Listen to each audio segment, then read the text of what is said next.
Empezar a grabar. Mira la diapositiva donde quedamos.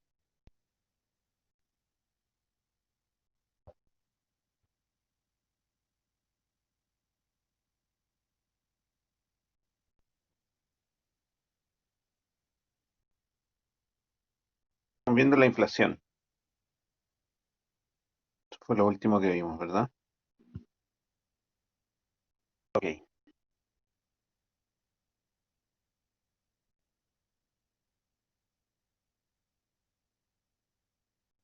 Ya. Entonces, aquí nosotros estamos viendo la inflación. Aquí hay algunos gráficos para ver más o menos cómo nos ha ido, cómo se ha comportado la inflación. Se dan cuenta, eh, la línea azul es el IPC, la línea roja es el IPC sin alimentos y sin energía, y la línea naranja es sin alimentos y sin energía, pero solo servicios, y la verde solo bienes, sin servicios. En el IPC SAE, sin alimentos y sin energía. Entonces, si uno se da cuenta, aquí al final, eh, aquí al final, el- estábamos bajo la meta del Banco Central. El Banco Central, la meta es 3%. Nosotros queremos que haya un 3% siempre de inflación. Ya vamos a hablar más de eso en un rato más. Pero siempre andábamos por ahí, cerquita del 3. La idea del Banco Central es que siempre converja hacia el 3% de inflación. Andábamos en esos lugares.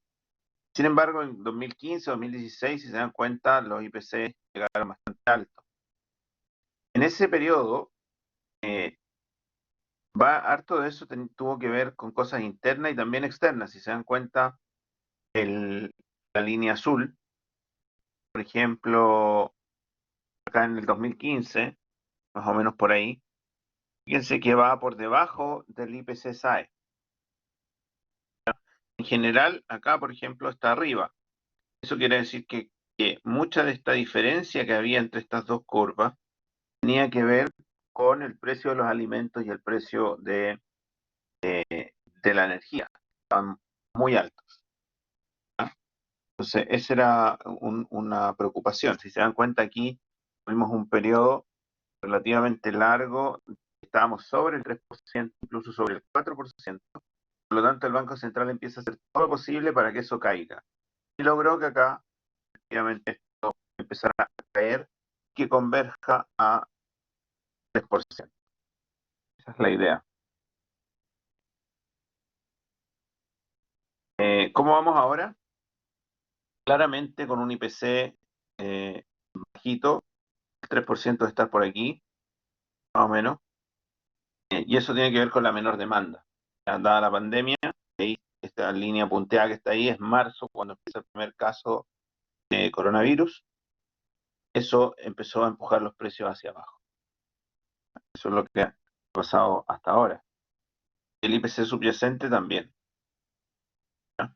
Si se dan cuenta, fíjense lo que pasa aquí con el IPC subyacente. Aquí hay una parte donde el crecimiento del IPC fue mucho mayor que el crecimiento del IPC subyacente, es decir, el sin alimentos. Por lo tanto, lo que está explicando esta diferencia fue el aumento en el precio de los alimentos y la energía, especialmente el de los alimentos, porque esto parte, estábamos bastante cercanos a esto. Lo que parte aquí después del 18 de octubre, los alimentos se van hacia arriba. ¿Y por qué? Porque nadie sabía lo que iba a pasar, si eso se iba a alargar o no, los periodos de violencia, los mercados fueron destruidos, ¿no es cierto? A veces los camiones no podían llegar. Entonces todo eso hace que la gente quiera comprar más cosas, las cosas también escasean, por lo tanto los precios tienden a subir. Pero eso ya hacia fines del 2019, principios del 2020 empezó a caer, porque todo se tranquilizó y por lo tanto esto se vino hacia abajo, pero llegó el coronavirus y sigue yéndose hacia abajo porque nos encerraron de alguna manera, ¿ah? O nos encerramos. Eso. Aquí la variación del IPC mensual, ¿ya? Ahí está la evaluación del IPC mensual. Ahí pueden ver toda la trayectoria, ¿ya? Sube, baja. Miren, aquí podemos, déjenme ver si podemos agrandar esto. Ustedes lo pueden agrandar. Se van a dar cuenta que julio, junio, los precios tienden a subir. De hecho, julio, agosto, los precios suben. Vamos al siguiente. Mayo, junio, tienden a subir. Después vamos acá. Julio, agosto. Vamos acá. Julio, agosto. Hay tendencias a la alza antes o después, pero siempre están así. Julio, agosto, ahí. Y aquí también. ¿Por qué? Porque lo dijimos. Lo que sucede aquí tiene que ver con la temporalidad. Este es el IPC completo. Y tiene que ver con la estacionalidad de la fruta, por ejemplo, las verduras, etcétera, que golpean mucho al IPC. Y si se dan cuenta, en general, en diciembre, enero, tienden los precios a caer, ¿ya? Y no siempre, a veces, a veces hay cosas que no controlamos, ¿ya? Pero hay una tendencia a caer en esos meses finales, de fines de año, porque tienden a estar más baratas las cosas, especialmente las frutas y verduras. El IPC de agosto pasado fue del 0,2%, con una inflación acumulada de 2,4%. Fíjense que el IPC de septiembre fue de 0,6%, por lo tanto un IPC acumulado de 3%. En realidad 3,1%, porque está saliendo uno y entra otro. ¿Sabes? Fíjense que acá en abril de 2020 tuvimos un mes que la inflación fue cero, que el IPC fue cero. Lo que está diciendo es que la canasta del mes de abril en relación al mes anterior fue cero. O sea, la canasta tuvo el mismo valor de un mes a otro. Por lo tanto, no hubo inflación, no hubo aumento en los precios.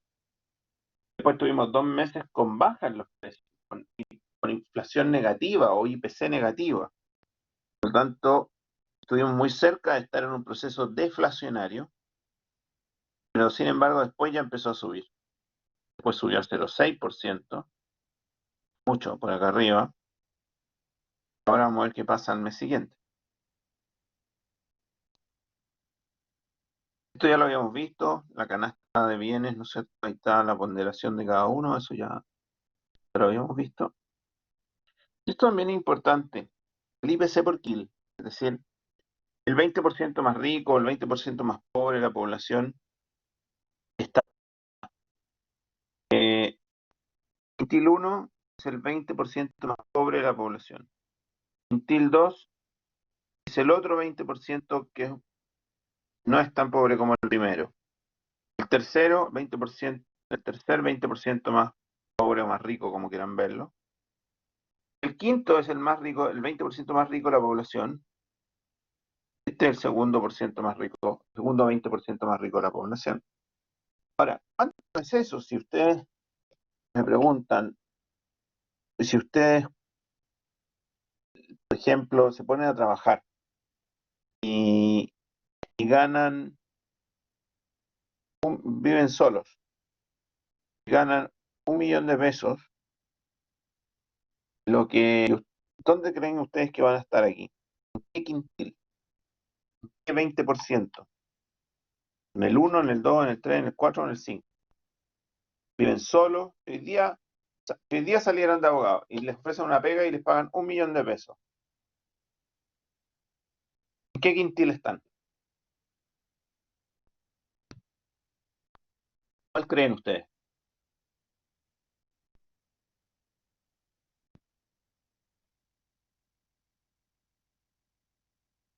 ¿Cuál creen ustedes?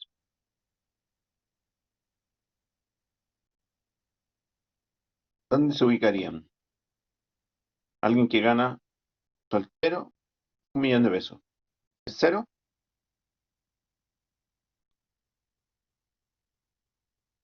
los primeros, segundo, tercero. Si usted gana 1 millón de pesos hoy día y viven solos, ¿insisto? Nadie depende de ustedes, por lo tanto, el hogar es ustedes solos. Ustedes están en el 20% más rico de la población de Chile.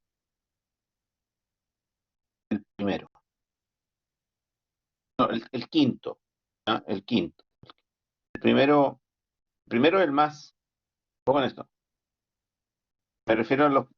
Cuando Luis me decía los primeros, me imagino que se refería al 20% más rico, al segundo 20 o al tercer 20, ¿no? Claro. En realidad, el primero, ese que uno dice el primero, o el que está, o el 20% más rico, que uno dice está arriba, en realidad es el quinto, ¿ya? Que va de abajo hacia arriba. Como el primer quintil es el 20% más pobre. El último, que es el quinto, es el 20% más rico. Bueno, en ese estarían ustedes. En el quinto, en el 20% más rico de la población. Entonces, ahora, ¿cuál es el problema? Es que aquí, en el 20% más rico, hay alguien que vive solo y que gana 1 millón, pero hay otro que a lo mejor también vive solo, pero gana 100 millones. ¿Entiendes? O un futbolista que vive solo a lo mejor y gana 40 millones. Y también está dentro del 20% más rico. Entonces, aquí hay una tremenda dispersión entre el que está a punto de caerse al otro quintil y el que ya va liderando acá el quintil en la punta, digamos. Hay una enormidad de millones entre medio. No así en los otros, porque es relativamente poca la población que está ahí, por lo tanto hay una dispersión mayor. Ahora, la inflación no le pega igual a todos los quintiles. La diferencia entre uno y el siguiente es mucha, eh, no es tanta para los quintiles de más abajo. No es tanta para los quintiles de más abajo. Donde hay mucha dispersión en el quinto. En el quinto hay mucha diferencia. Mucha, mucha diferencia. Ahora, si uno quisiera, eh, como decir, bueno, ¿quién es clase media? Siempre se habla de la clase media. Bueno, uno podría hacer distintas clasificaciones. La verdad es que no hay una clasificación específica para clase media. De hecho, mucha gente se considera que está dentro de clase media y otra gente lo mirará y dirá, oye, no, ese no es clase media, está loco, ese es sobre eso. ¿Y por qué pasa esto? Porque no hay una definición clara. Una definición podría ser el tercer quintil aquí, ¿o no? Es el que está en el medio. Uno podría decir, bueno, esa es la media. Uno podría decir, el tercer quintil es el medio, el cuarto medio alto, el segundo medio bajo, el primero bajo y el quinto alto.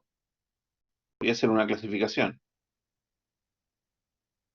Ahora, si tomáramos esta clasificación de que el tercer quintil es el quintil, eh, es la clase media, perdón. Bueno, para que uno se haga una idea, la gente que está en el tercer quintil de ingreso, en general, por ejemplo, no tiene auto. No es una familia que tenga auto.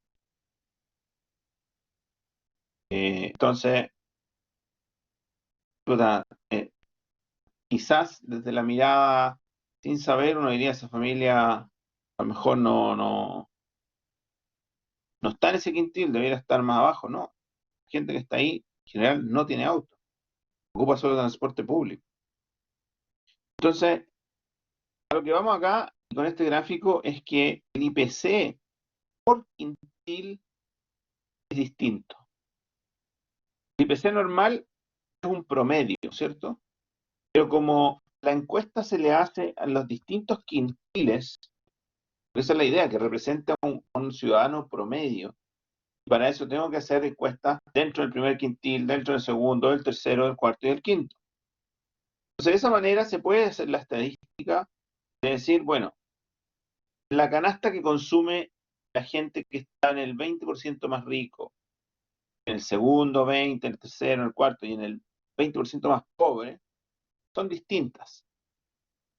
Por lo tanto, si yo las mido, lo que me doy cuenta es que, por ejemplo, en el mes de agosto de este año, donde la inflación fue de un 0,2%, ¿no? Ver, me olvidó ya, de un 0,2 en agosto, ¿sí? Y la inflación acumulada era de 2,4%, y este es también acumulada. Bueno, para el quintil más rico, la inflación acumulada de los últimos 12 meses no es 2,4, como estaba en la información anterior, sino que es solo 1,9. Solo 1,9. Para el segundo quintil, 2,2. Para el quintil más bajo, es decir, para el 20% más pobre de la población, es 2,8.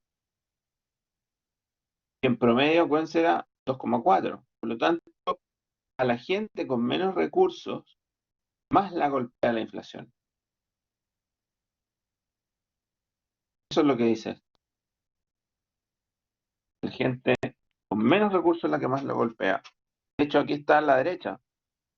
Dice inflación acumulada marzo a agosto, solo desde marzo hasta agosto, por quintil. Entonces, el 20% más pobre, los precios entre marzo y agosto para su canasta subió un 0,6%.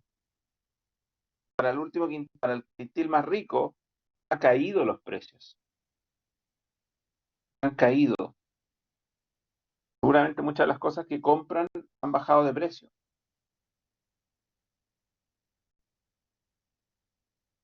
Entonces, es un problema desde el punto de vista, ¿tiene algún problema la inflación?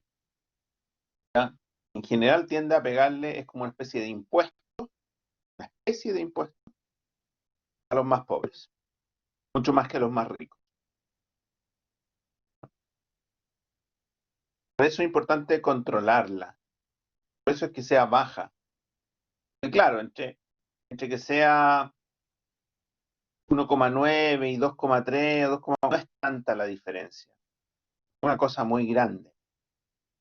Por eso es importante el controlarla y mantenerla estable.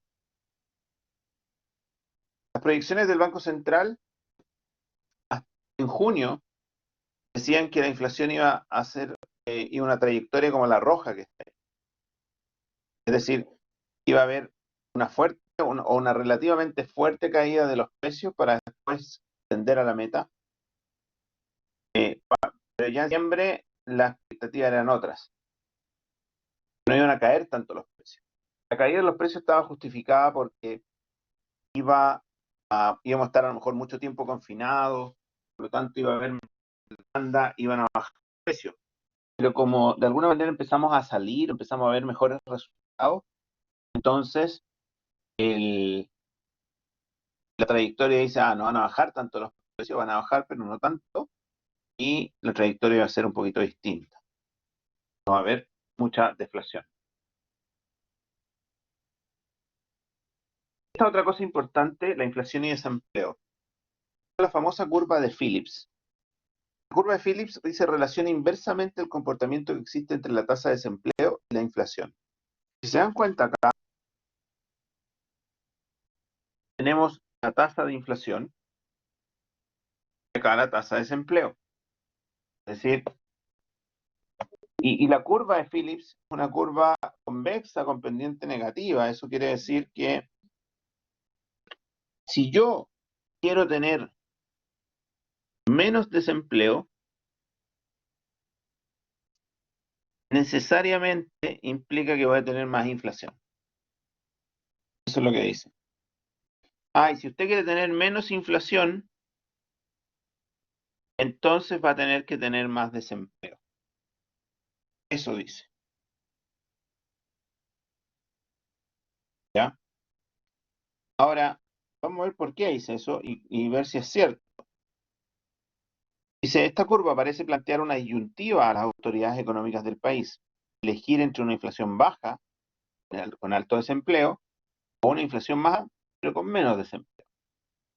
En definitiva, dice, al combatir la inflación, enfriando la economía, el desempleo aumenta.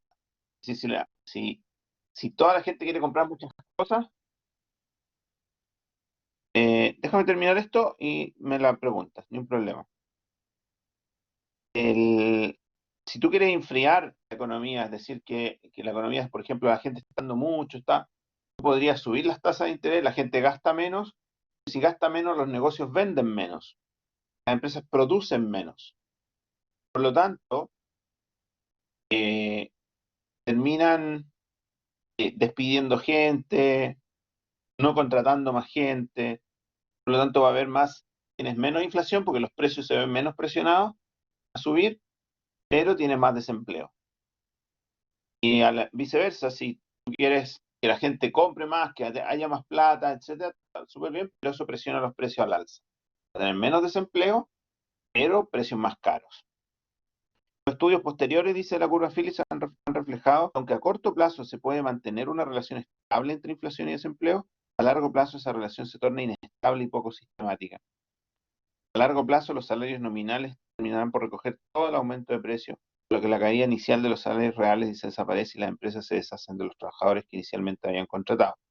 Eso significa que finalmente a corto plazo esto se tiende a dar, pero a largo plazo lo que muestran los datos es que esta relación entre tasa de desempleo y tasa de inflación no hay un comportamiento claro.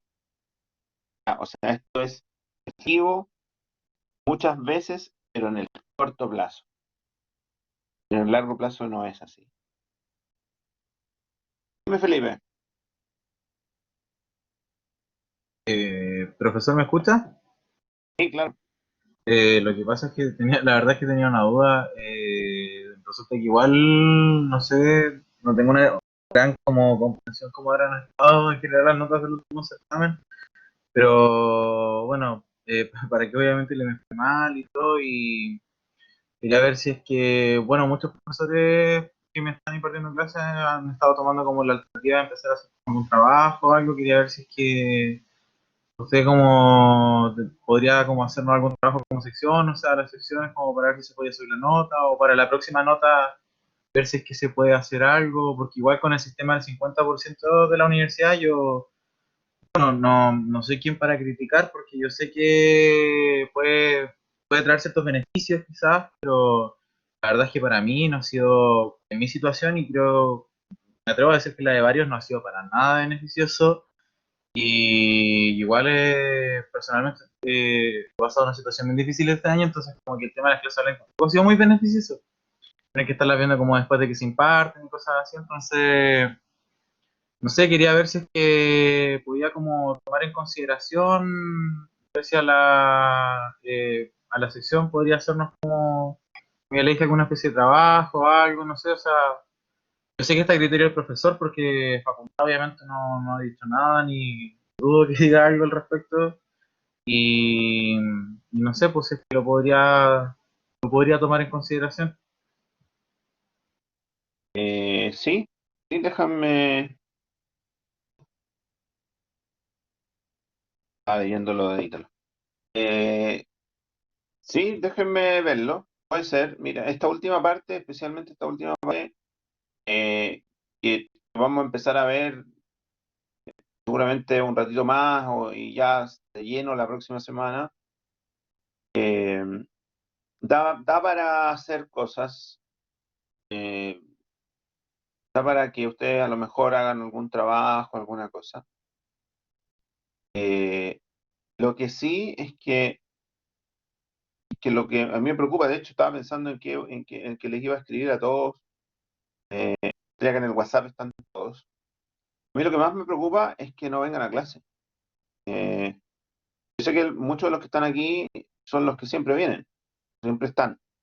Yo entiendo también que las clases quedan grabadas y que pueden verlas después, pero, pero aún así no es lo mismo, no es lo mismo.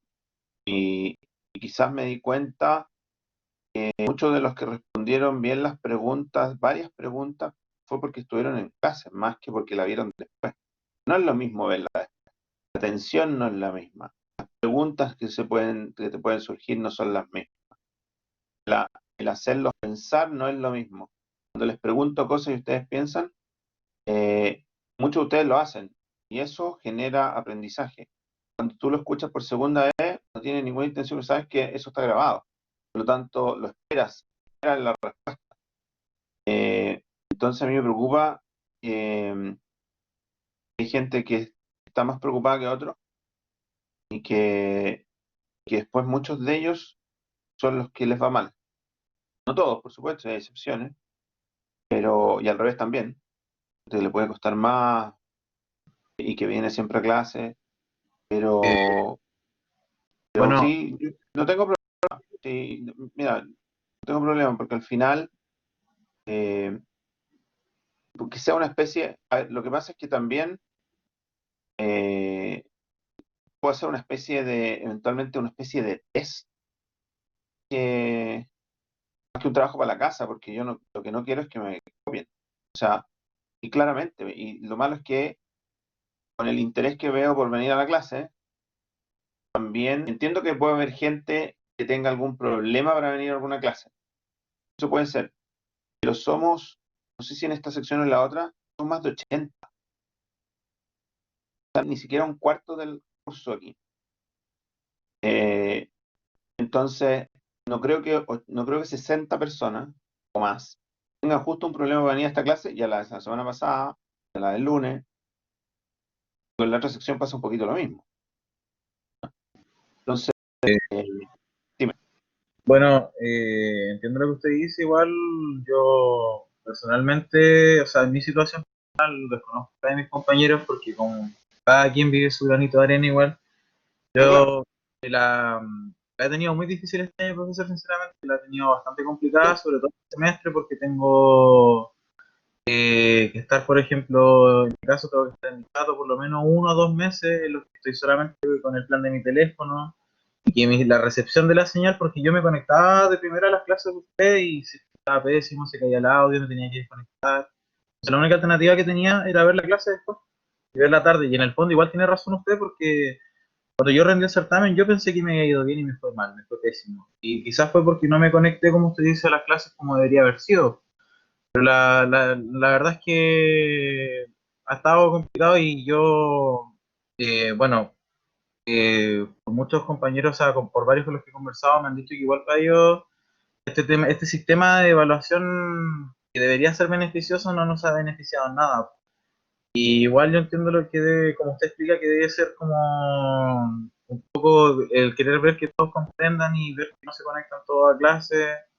Lo entiendo igual porque en realidad lo que usted está diciendo es lo que escucho en todas mis clases, cuando las veo, cuando logro conectarme. Yo, por ejemplo, ahora recién ayer pude regresar a mi casa en Chillán y poder conectarme, me tuve que ir urgido porque justamente tenía que presentar un trabajo para otro ramo que tenía para poder subir la primera nota. Entonces, y eso, pues, o sea, estoy rindiendo, o sea, en realidad no tengo pudor en que lo sepa la gente tampoco. Yo estoy rindiendo este ramo por tercera vez. Las primeras 2 veces lo tomé con otro profesor. Es la primera vez que usted me lo está impartiendo. Y eso que yo tuve economía primero con usted. Y me fue bien cuando tuve con usted economía, eso es irónico. La cosa es que eh, por temas de horario y todo, y por la situación, logré estar con usted de nuevo y tomar las clases. Quizás ahora que estoy rendiendo un ramo de nuevo debería estarme yendo bien, lo cual no está sucediendo. Sé que igual hay cosas que tienen que cambiar, que yo debería igual mejorar y hacer un mea culpa también, pero como le explico, A ha mí no- estado como bien complicado y lo he conversado. Bueno, que tengo una amiga que también tengo varios amigos que están tomando el ramo con usted o conocidos en realidad. También me he manifestado que estaba bien complicado, pues entonces es bien difícil.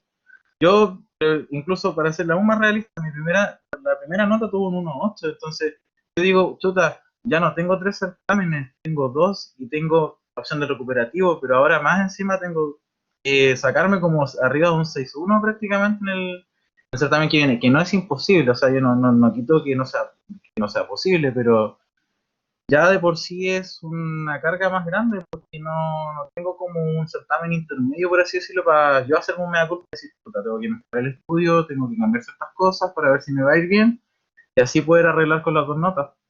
Entonces igual ha Bueno, estado bien yo pensado. yo tal como te digo, digamos, acojo tu planteamiento, ¿entiende? Lo voy a analizar, yo le veo posibilidades, eh, pero una cosa tipo test, digamos, en términos de que a lo mejor no solo, o no individual, pero pareja, no más que eso. De una cosa aplicada, a lo mejor algunos distintos al resto, porque una cosa sí puede ser, de todas maneras, eh, que eso ayuda a la nota siguiente. Pero insisto que en esta parte que viene, esta que vamos a empezar a ver un ratito más, en términos de que vamos a empezar a dibujar y que vamos a empezar a analizar ciertas cosas, es súper importante conectarse. Yo entiendo que la universidad también dio algunas becas de internet y cosas para la gente que estaba con problemas. Sí, al principio hubo gente que tenía problemas y que alguna solución le dieron, tengo entendido, no sé. Y uno entiende también, si a mí también me ha pasado que, no ahora, pero en otras clases, me ha pasado que de repente internet el mío alguna vez me botó y esas cosas pasan, ¿no? Uno está con mal internet, ahora la cosa ha ido mejorando con el tiempo, ingeniero, pero al principio era bien complejo también. Entonces, eh, otros profesores han dicho, han tenido problemas que simplemente han tenido que suspender la clase porque la verdad es que nadie escucha nada. Estas cosas pasan y es entendible, también es entendible que a varios les pueden pasar cosas que no son de acá, que de repente el internet está malo, eso uno lo entiende. Pero cuando uno ve el número, y como te digo yo, que 60 alumnos estén con problemas toda la semana, es raro. Entonces, claramente no es así. Entonces, eso a mí me preocupa. Y me preocupa porque ustedes ya son grandes, están en la universidad. Entonces, eh, yo hago mi clase, trato de que entiendan, les pregunto si entienden o no. Ustedes en general aquí participan súper bien. Si aquí estoy hablando, eh, insisto que los que están acá son los que casi siempre están. Eh, y ahí de repente eso de alguna u otra manera eh, se traspasa a nota en algún minuto. Si tuviste problemas para entrar, bueno, a lo mejor ahí está, también tuvo el problema, digamos, ¿entiendes? Pero sí, eso es lo que lo que podría hacer. No tengo, no tengo problema, pero, pero quizás lo voy a hacer de tal forma de que de verdad, de alguna manera, premiar, y esto no quiere decir que no se lo vaya a hacer al resto, pero, pero van a salir seguramente beneficiados los que han venido a clases. ¿En qué sentido? En que las cosas que pregunten, lo más probable es que alguien que no vino y que tenga que ir a buscarlo, a ver el minuto, dónde lo dije, etcétera, eh, no van a poder. O sea, no les va a dar el tiempo. ¿Ah? Eh, porque claramente tiene que tener un beneficio venir a clase. Ahora, estos ejercicios con décimas que pueden venir ahora, no es con, no es como el anterior, como el certamen pasado. El certamen pasado tenía mucho de aplicación, pero de conceptos. Acá no, acá es aplicación de entender cómo funciona la economía, la macroeconomía. Por lo tanto, hay que entender. No sacan nada, pueden tener todo lo que quieran abierto. O sea, pueden tener todas las clases eh, disponibles ahí como para verlas, etcétera. Pero la respuesta no va a estar en la clase, en pensar. En este curso tienen que pensar.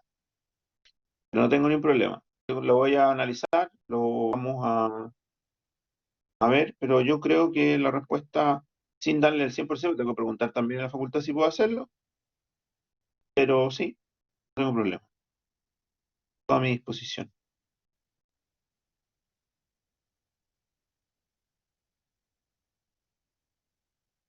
todas maneras lo voy a escribir, le digo a todo el resto, o sea, a todos ustedes, incluido ustedes, ¿no es cierto?, en el WhatsApp, manifestándoles mi preocupación. ¿No? No puedo hacer más que eso, no puedo ir a su casa a decirle conéctese y no puedo entrar a su casa ni a su cabeza. Entonces, por ahí por lo menos escucharán y verán mi preocupación. No me interesa que aprendan, no, nada más que eso. ¿No? Ya. Eh, Eso, ¿quedamos claros, Felipe? Profesor, Igual. muchas gracias. ¿Sí? Ya, súper. Ok, sigamos entonces. Miren, a esos niveles de inflación llegamos en Chile. 500%, sobre el 500%. El año 73. ¿No? Pero veníamos subiendo. En el año 72 tuvimos 160% de inflación. 160, ¿no? Si uno lo piensa bien, cuando es 100% las cosas, cuando es 100%, solamente 100%, significa que las cosas de un año a otro se doblan en precio. Imagina lo que es vivir así. Lo que significa, lo que significa que hoy día tú te compras un helado que vale lucas y el otro año ese mismo helado vale 2 lucas. Con una inflación del 500%, ese helado al otro año, ese año que costaba lucas, al otro año costaba 6 lucas. Y la polera que te costó 10 lucas, el otro año cuesta 60.000. Y no sé, el teléfono que te costó 200 lucas, el otro año vale 1.200.000. El mismo teléfono. Eso no pasa aquí.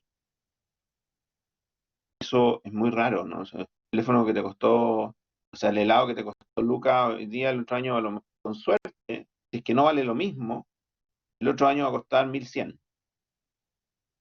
Si es que, porque en general va a costar lo mismo. Después de un par de años. ¿Cuántos años costó 100 pesos el, el centella?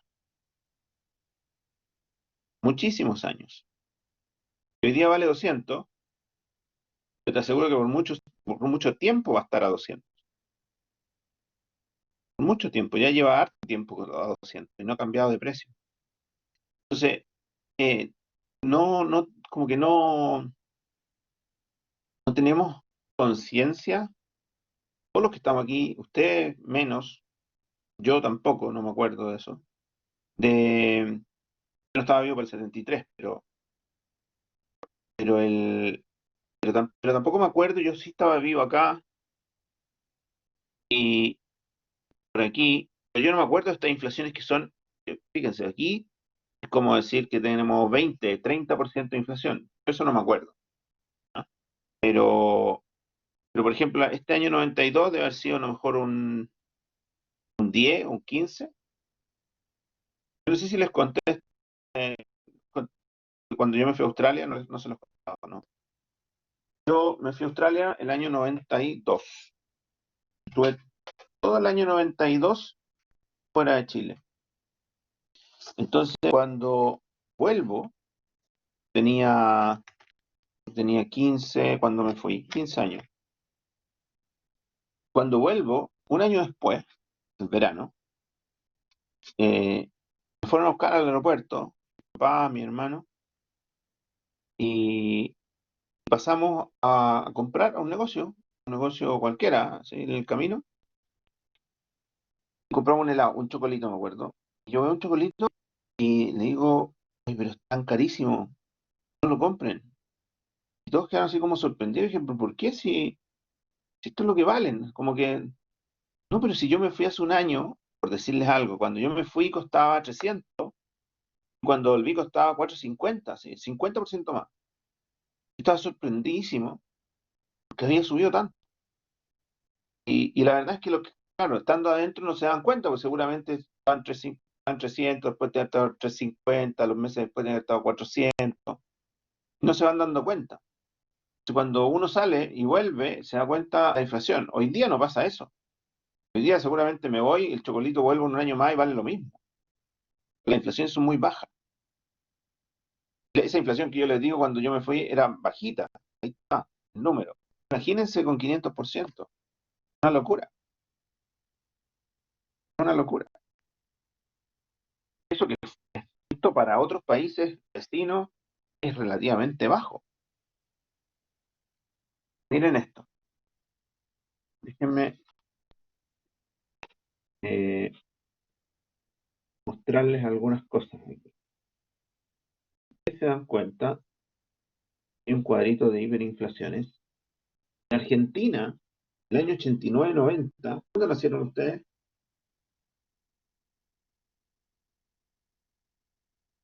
99, 2001, por ahí, 2000, ¿no es cierto? Bueno, 10 años, solo 10 años antes que ustedes nacieran, Argentina tuvo 196% mensual. Mensual. Eso significa que los precios se triplicaban de un mes a otro. Entonces, el handroll que les costaba lucas, el otro mes costaba 3 lucas.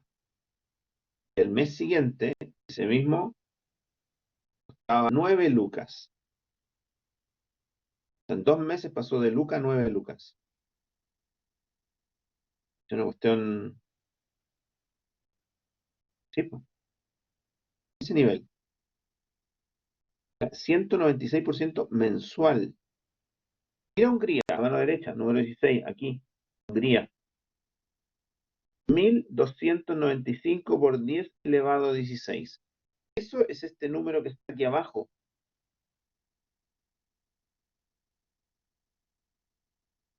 Por ciento mensual. Ahí usted no, es inimaginable. ¿Ya?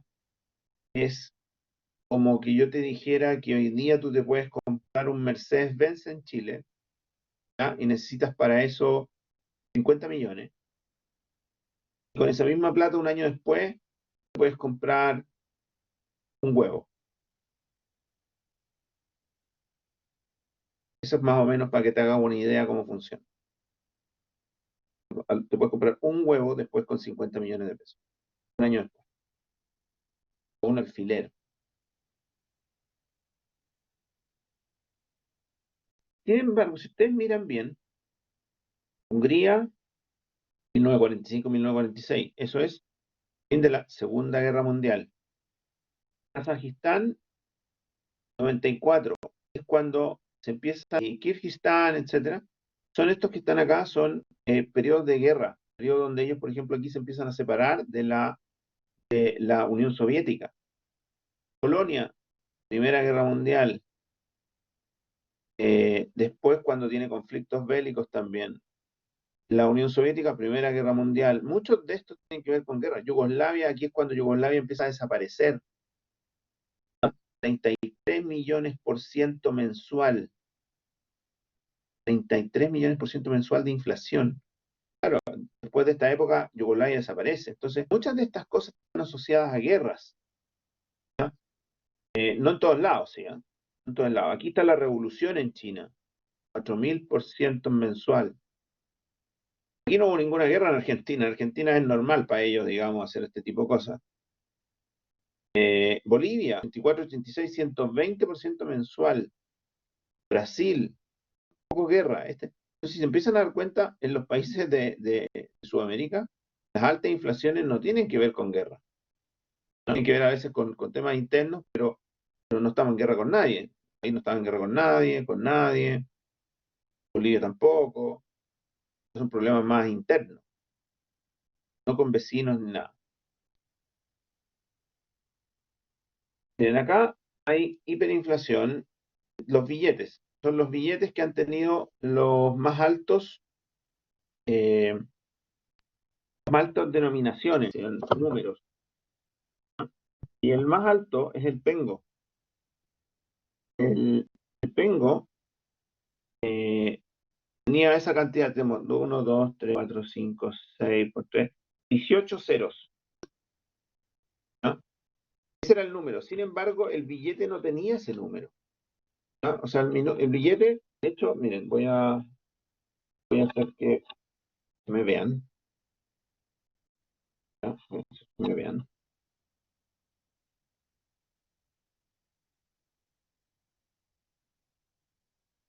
Sí, sí. No sé si se ve muy bien, pero ese billete, el primero que está ahí, de 1946, es este billete. No sé si se ve muy bien, pero ese es el gringo.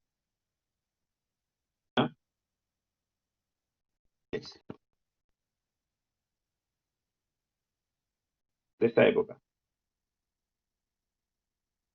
Pero si se dan cuenta, lo único que tiene es un 100 ahí, se ve, pero en la esquinita tiene un 100, dice millón, millón, pero ¿cómo se llama?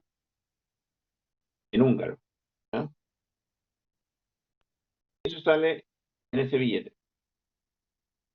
El dinar de Yugoslavia, ¿ya? Yugoslavia tuvo varios billetes. Uno de esos es el dinar, que tuvo este billete, miren, 3, 6, 9 ceros. O sea, este billete es de 5.000 millones de dinars.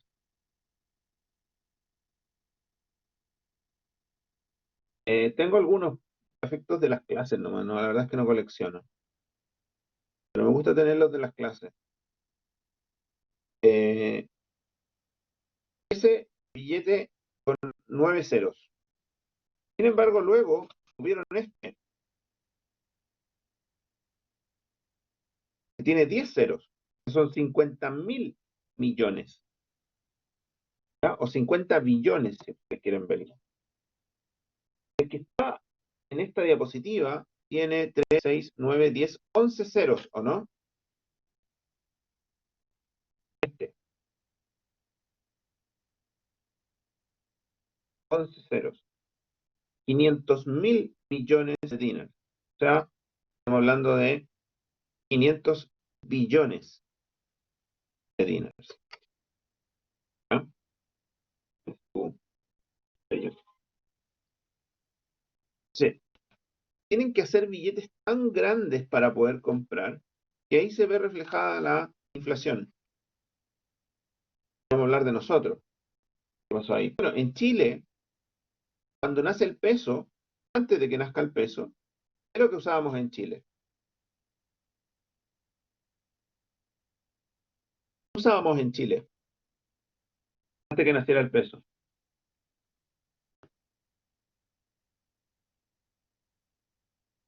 ¿Saben cuál es la moneda chilena? ¿No? ¿Nadie?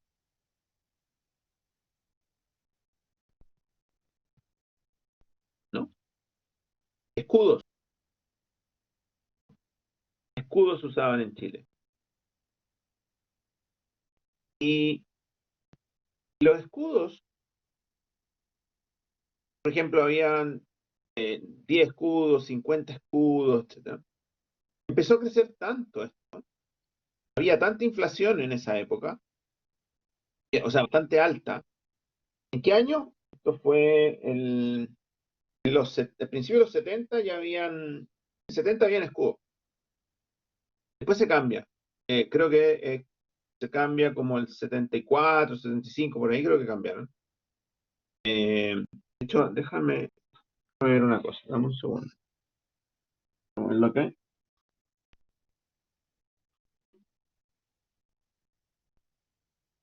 Ups,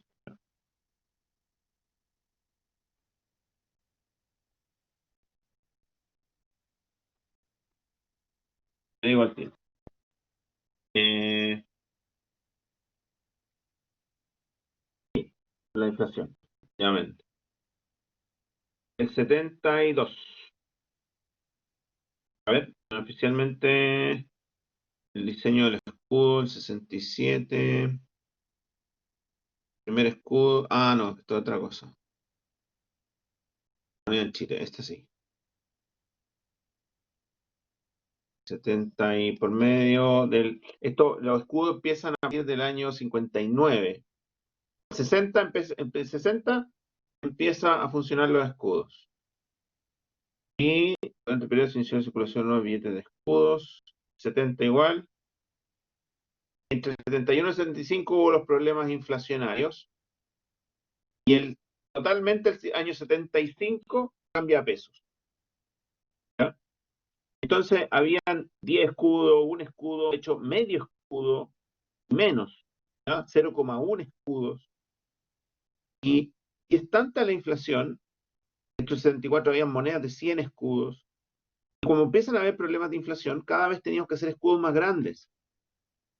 Y cuando ya llegamos a los 1000, ¿ya? Piensa que habían escudos de 0,1. Si llegar a 1000 era muchas veces eso. Cuando pasa eso y llegamos a los 1000, lo que hicimos fue sacarle 3 ceros. O sea, voy a escribir acá. Llegamos a los 1000 escudos,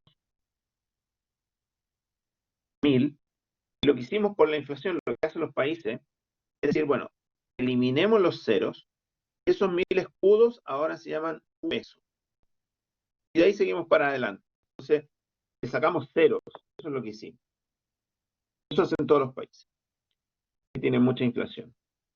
Y los transformamos en un nuevo, con un nuevo nombre, pero que en realidad un peso eran los 1000 escudos de antes. Ahí empiezan los pesos. De hecho, en Chile partimos con pesos, pero también habían centavos, 50 centavos. Pero claro, al principio habían centavos, pero como la inflación seguía siendo grande, relativamente grande, ya no como antes, pero 20, 30, 40%, entonces, ¿qué es lo que pasó? Que rápidamente los centavos empezaron a no comprar nada. Y desaparecen los centavos. ¿Ah? Desaparecen los centavos. Y nosotros empezamos a tener, de hecho, eh, inicialmente, y voy a borrar aquí, hacerlo de nuevo. Inicialmente nosotros ocupábamos solo 2 dígitos en nuestras monedas. Solo 2 dígitos.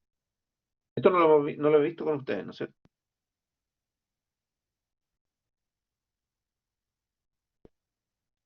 Los dígitos que usábamos en nuestras nominaciones, así se llaman, era el 2, perdón, el 1, porque todo parte en 1 además, 3 es el 1 y el 5. Entonces, ¿qué teníamos? Teníamos un peso, 5 pesos, 10 pesos, 50, 100, de ahí nos pasamos a 500, 1000, y nos pasamos a 5000 y 10.000. ¿Se dan cuenta? Ocupamos solo el dígito 1 y 5. Entonces teníamos 9 nominaciones. 1, 2, 3, 4, 5, 6, 7, 8, 9. Entre billetes y monedas. ¿Ah? Un 10. Entre billetes y monedas teníamos 9 nominaciones. Pero como ya teníamos menor inflación, etcétera, después de un buen tiempo, ¿qué es lo que pasó después de un buen tiempo? Ya las monedas de 1 cada vez compraban menos, las de 5 también, las de 10 también, hasta el día de hoy. O sea, ¿qué podemos comprar hoy día con 50 pesos, por ejemplo? ¿Qué compramos hoy día con 50 pesos?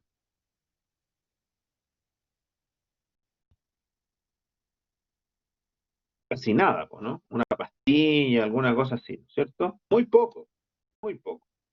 Y cuando ustedes estaban, no sé, en octavo básico, ¿se acuerdan qué compraban con 50 pesos?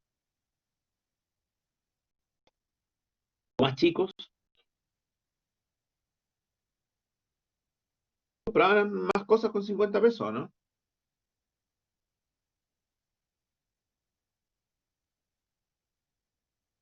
Mucho, ¿no es cierto? Efectivamente, mucho. Sí, claro. Entonces, eso es lo que pasa. Eh, que ya las monedas más chicas no compran cosas. Entonces, cada vez necesitas más billetes para andar trayendo, para comprar cosas, ¿no es cierto? Entonces, como la inflación empezó a subir, lo que hicimos fue agregar un dígito. Agregamos el 2. Entonces aquí metimos entre medio el billete 2000 y le sumamos uno aquí al final porque es necesario al final. ¿Por qué es necesario al final? Porque si tú quieres ir con efectivo a comprar algo, por ejemplo, quieres ir a comprar un celular, pero después sale, ya no es tan necesario porque sale la plata electrónica, digamos. Pero querías ir a comprarte un celular y el celular costaba 200 lucas, tenías que llevar 20 billetes de 10. Bueno, 20 billetes de 10 en la billetera es grande. O sea, y quería llevar algo de 500 lucas y tenías que, era demasiado, demasiado peligroso, se nota, es muy grande, incómodo, etcétera. Entonces, cuando tú sacas el billete de 20.000, esa misma cantidad que llevabas en términos de tamaño se reduce a la mitad. Se reduce a la mitad. Pero ojo, porque nosotros llegamos ahora con ese número, con ese dígito 2, porque tenemos ahora son 11 nominaciones. Teníamos 9, agregamos el billete de 2.000 más el de 20.000, llegamos a 11. No van a haber más. Podrían haber más siempre y cuando eliminemos alguna. El 1 no lo podemos eliminar. De alguna manera lo que hicimos sí es adelantarnos y eliminamos conceptual, o sea, perdón, en la práctica eliminamos el 1 y el 5, pero en la práctica, ¿cierto? ¿Por qué? Porque ya no se hacen esas monedas. Sirven. Si yo tengo 10 monedas de 5 son 50 pesos y las puedo pagar con ellos, no hay problema. Pero no, ya no se hacen más. ¿Por qué? Porque es muy costoso, porque no compran nada. Y la gente en general, cuando ya las monedas no sirven para comprar, que te dieron 2 monedas de 5, entonces, ¿qué es lo que hace? Las empieza a guardar, ¿ah? La empieza a echar a un tarrito, las monedas no circulan. Entonces, ¿qué es lo que hicieron? Eliminaron y además salió la ley del redondeo. Entonces ya no es necesario. ¿Ya? Entonces, desde esa perspectiva uno podría decir, bueno, tenemos espacio ahora para agrandarnos, porque las economías, todas las economías, tienen entre 9 y 11 nominaciones. Más que eso se empiezan a complicar las transacciones, menos que eso también. ¿Ya? Esa es lo que tenemos nosotros hoy día. No sé si ustedes se acuerdan.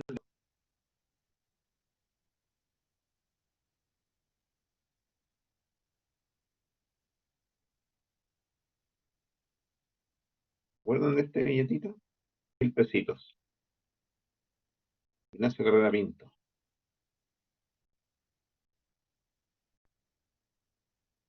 Clásico, ¿eh? La Luca. ¿Y de este se acuerdan?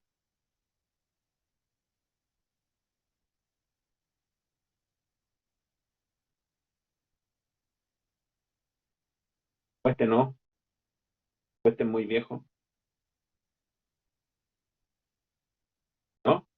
500 pesos. Así eran los 500 pesos. Así eran los 500 pesos. Un billete. No, no, como decía, no los colecciono. O sea, tengo algunos para efectos de. Y otros de recuerdo nomás.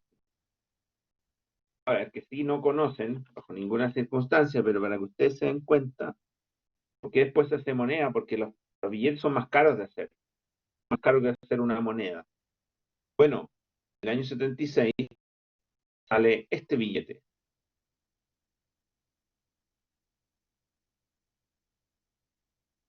Billete de 100 pesos.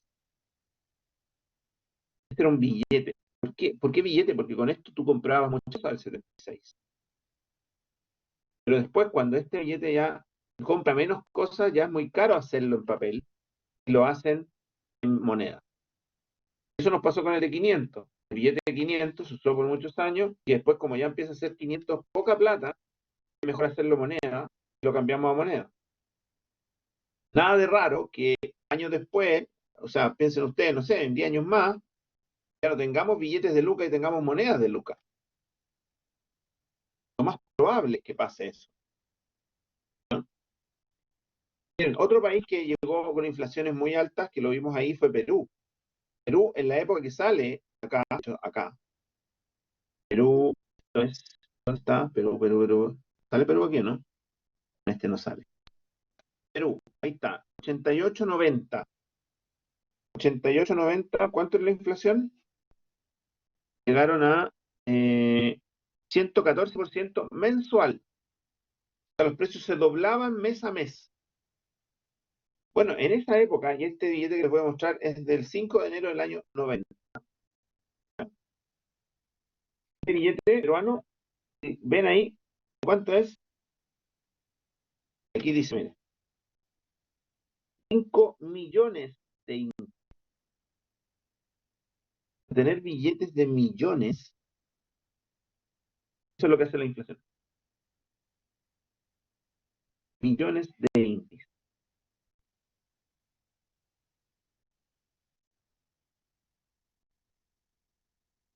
Bueno,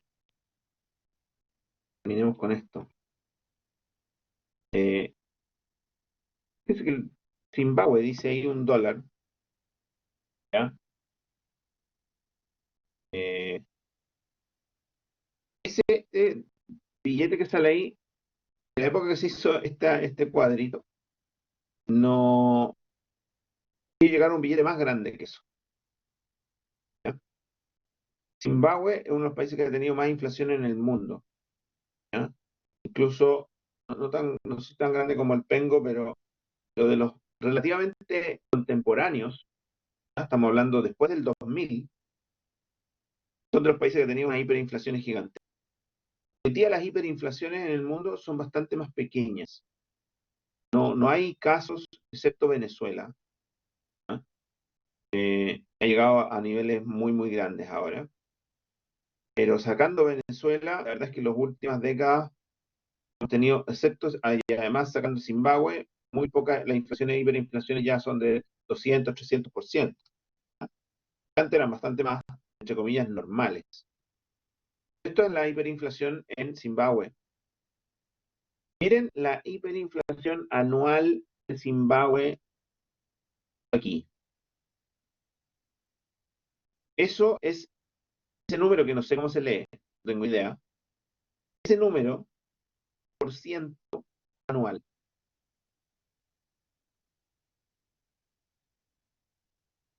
Si pone más dinero en circulación, sí, claro, eso es lo que hace. Eso es lo que hace. Subió el salario mínimo en 40%. ¿Ya? Eso equivale a que cada persona puede comprar un kilo más de carne, para que se haga una idea, digamos, lo que vale la plata ya.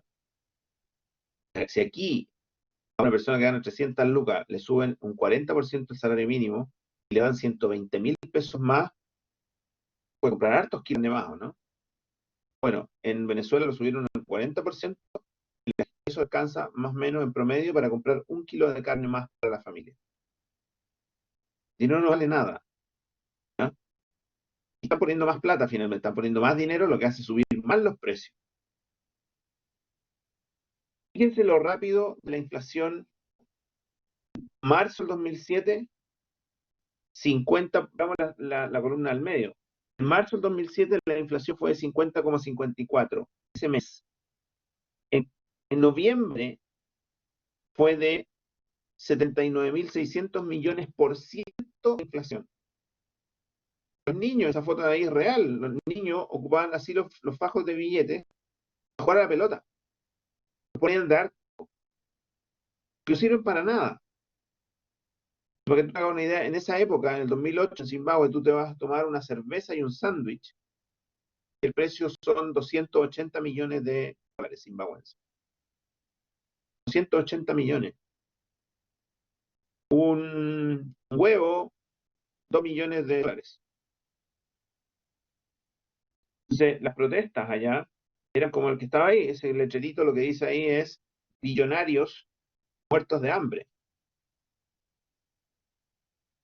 La gente tenía billones, trillones en su bolsillo. No servían para nada. No compraban nada. Compraban muy poco. Entonces, para que ustedes se hagan una idea, el 31 de julio del 2017, perdón, del 2007, ya todos tenían 7, 8 años, no sé, 9.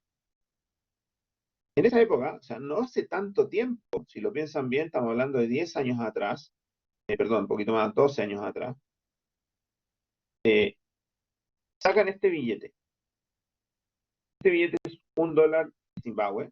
Si ustedes pudieran tocarlo, este billete de verdad de Zimbabue, si ustedes pueden tocar este billete, se darían cuenta que este es un billete súper simple. O sea, yo podría hacerlo en mi casa, en papel, nada muy sofisticado. Tiene un par de sellos de agua, Sí, eso puede ser más complejo, pero para alguien que copia billetes, la verdad es que no le cuesta nada. El uno que está ahí, cuando se mira el trasluz, aparece como una especie de flecha. Pero este es un dólar, el año de julio, de mitad de año del 2007. En esa misma época tenían billetes como este, de $50.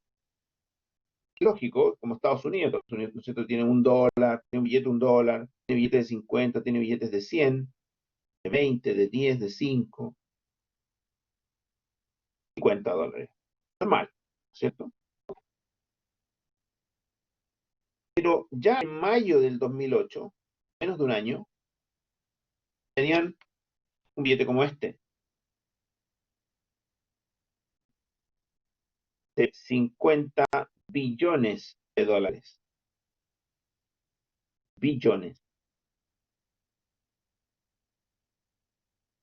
Cuando llegan, después de ese de 50 billones, tenían uno de 100 billones. 100 billones significa tener 3, 6, 9, 10, 11 ceros. ¿Ah? O sea, estamos hablando de esto. 100, 1, 2, pues 1, 2, 3, 1, 2, 3, 1, 2, 3. Ahí está. 9. Ahí los puntos, ahí el punto y ahí el punto. Ese era el billete que tenían. En mayo del 2000, mayo, junio del 2000, un año después del 2008. Entonces, ¿qué es lo que hacen? Era tanta la inflación. ¿Ya? De hecho, aquí está, mayo del 2008, 400% mensual. Lo que hicieron fue sacar todos estos ceros. Dijeron, ya, saquemos todos los ceros, dejémoslo en uno solo, dejémoslo solo el uno, así como nosotros lo hicimos con el escudo, dejémoslo en uno y sacamos el nuevo dólar zimbabuense. Que la única diferencia en el billete con el anterior es la foto detrás, pero además tiene esa cosita ahí. Eso es lo que le diferencia a los billetes nuevos de los antiguos. Entonces, este billete de $1 zimbabuense equivalía a 100 billones de dólares antiguos, antiguos del mes pasado. ¿Ya? Este era el equivalente a 100 billones antiguos. Un poquito después, tuvieron que sacar este. Son $50 zimbabuenses, pero de los nuevos. O sea, son 50 veces los 100 billones que ya tenían. A eso equivale. Poquito después, tuvieron que sacar este. 1 billón de dólares de los nuevos. 1 billón.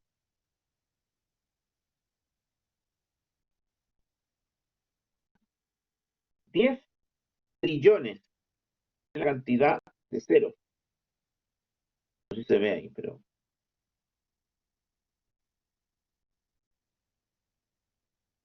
50 trillones de dólares. 50 trillones. 6, 2, o sea, 3, 6, 9, 12, 13 ceros en el billete. Y terminaron con este billete de 100 trillones de dólares zimbabuenses. Con 3, 6, 9, 12, 13, 14 ceros. 14 ceros. Eso es lo que hace. Y esos billetes son los que tiene este niñito en la mano, no compran nada. El niñito podía andar con eso y nadie se lo iba a robar porque la verdad es que con eso no alcanzaba a comprar nada. Literalmente, no alcanzaba a comprar nada. Es terrible la inflación. Una cuestión que uno no lo ve y no lo cree. Lo ve y no lo cree. Sí, existe.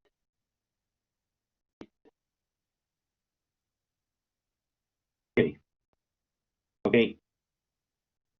Hagamos un break, ¿les parece?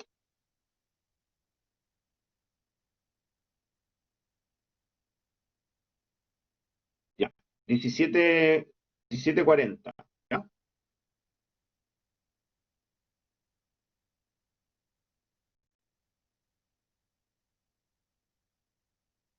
17:40 volvemos. ¿Te parece? Voy a dejar repausar esto y después seguimos grabando.